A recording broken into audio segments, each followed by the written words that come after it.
मीनाक्षीच्या रसोईत स्वागत आहे. आज आपण बनवणार आहे अप्पे. त्यासाठी 3 वाटी तांदूळ, 1 वाटी चणा डाळ आणि 1 वाटी उडीद डाळ स्वच्छ धुवून ते पाण्यात भिजत ठेवायचे आहे.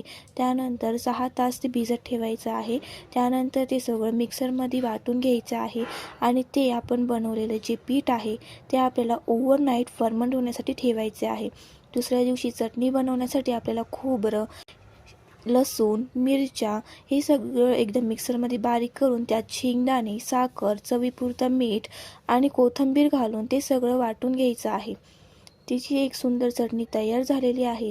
त्यानंतर कढईत तेल टाकून जिरे, मोहरी, हिंग आणि कोथिंबीर टाकून त्याचा तडका तयार करायचा आहे. ती फोडणी आपल्याला चटणीत टाकून घ्यायची आहे आणि आपली खुसखुशीत चटणी तयार आहे.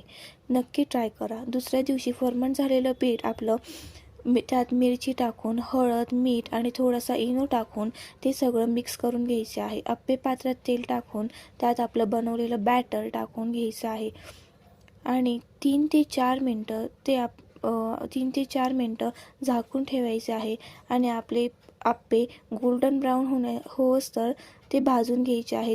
आपले अप्पे तयार झाले आहे. नक्की